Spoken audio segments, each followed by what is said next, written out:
The chase for 28 continues today, and there's a new wrinkle in the Yankees lineup. Good afternoon, everybody. You're seeing this in the afternoon, but I'm recording this in the morning because it is pregame time. The Yankees take on the Washington Nationals today at 1 p.m. at George M. Steinbrenner Field.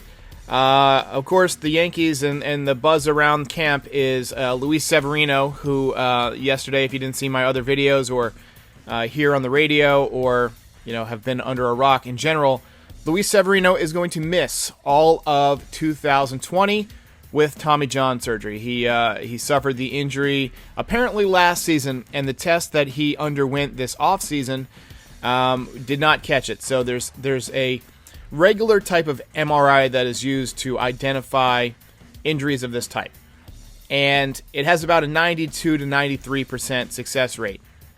And there is a dye contrast MRI where they actually inject a dye into the arm, and that has about a 99% accuracy rate. So he had not had the 99% accuracy rate when the dye injection last season because it can cause elbow or joint inflammation. So it could have made his arm hurt worse.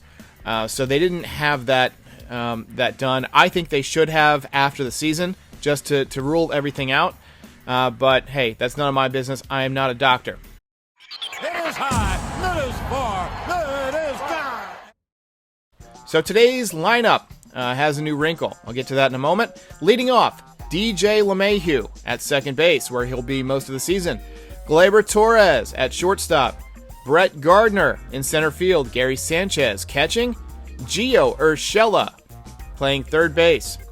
Miguel Andujar in left field. That is the wrinkle. Miguel Andujar, as you know, has struggled defensively at third base. Also, Gio Urshela came out of nowhere last year and did fantastic. So the Yankees want to keep him at third base and keep him on the roster, keep him in the lineup, not only for his glove, but he's a good hitter. But Andujar has a special bat, so the Yankees want him on the roster. They want to give him at-bats. You saw he had a home run in his first game back, so playing left field today. Mike Ford at first base, Clint Frazier in right field, and Eric Kratz, the Yankees' fourth-string catcher, at DH. Pitching deep into the blaze, Masahiro Tanaka will be on the mound.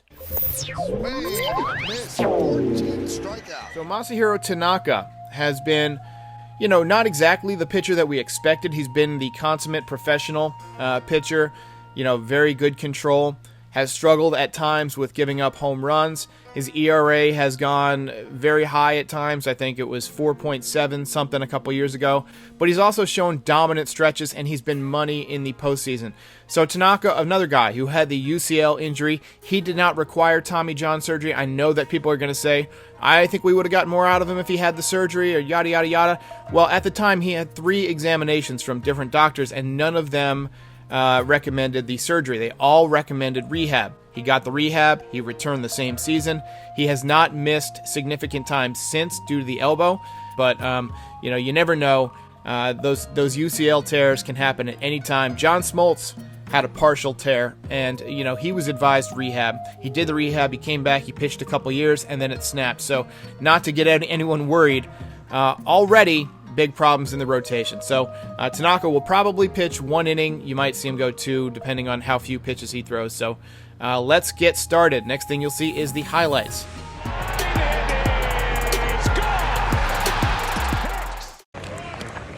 And the pitcher scouting report, rolling a 7. Who would have thought it? A 7-year, $155 million deal. This is the last year of that deal, and I think he's been worth every penny. And Popped up, left side. Torres backpedals and is called off by Miguel Andujar playing left field. Which version do you prefer, David? Well, it used to be Bob Dylan, but I got to give Axl Rose his due. He's pretty good. Nice delivery there from Tanaka. So it's a great compliment to have. That is ripped to left field and deep, and Andujar looking up, and it is gone.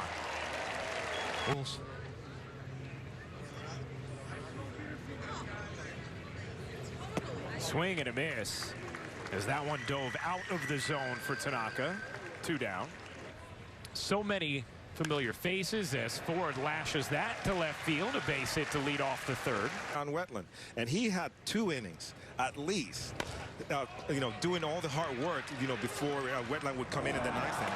Oh, that one is airmailed into the dugout. Oh boy. 2 runs will score as Kratz moves to second. On the analytics of it here, getting ready for the season, and Green has been excited now to use it in games and see what kind of results he gets, as Florial will flag that down for the first out. And Duhar laces that to left field. That will zip into the corner. A rocket double for Miguel Andujar as Urshela moves to third. And now they are going to pull the players off the field during the mound visit. Reggie Jackson is telling the fans to go home. Reggie Jackson was trying to direct the umpires, and now he's directing the fans. All right, Yankees win a rain-shortened game 8-2 over the Nationals.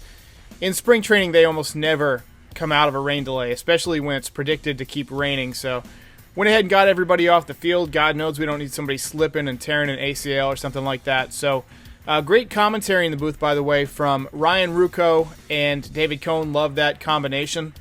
So some observations. I thought Zach Britton looked pretty good. I thought Tanaka looked like Tanaka. He hung one splitter that got hit for a home run, but he's always just tuning up in spring training anyway. Doesn't want to get hurt. Chad Green pitched well. He's due for a nice year.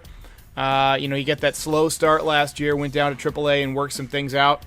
Florial, I thought he looked good in center field. He just glides when he's running, and it reminded me of a guy they had in the booth, Bernie Williams. I've actually got a video on my channel called Burn Baby Burn. Bernie Williams was one of the best center fielders I've ever seen, and Florial reminds me a lot of him. But one thing about Florial, look how big his glove is. It's just all big and flappy. It reminds me of that glove you wear for your T-ball photos that's like bigger than half your body. Tommy Kahnle threw the ball well today. I mean, he was 93-94, which is less velocity than he usually gets. But, I mean, it's February. So if he's still down in May, then I wouldn't worry yet. I thought that, all the relief pitching looked good. I thought Andujar looked really good, swinging the bat again.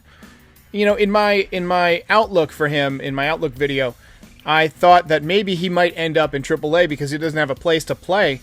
But it looks like the Yankees are going to find a place for him to play. Brian Cashman was in the booth, and he was talking about how, he reminds him of Alfonso Soriano. When Alfonso Soriano came up, he was a shortstop, and then he went to left field, and then ultimately to second base, and then back to left field.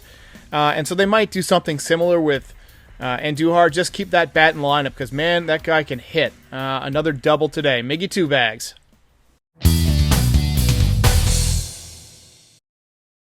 If this was your first time here, I want to thank you for stopping by.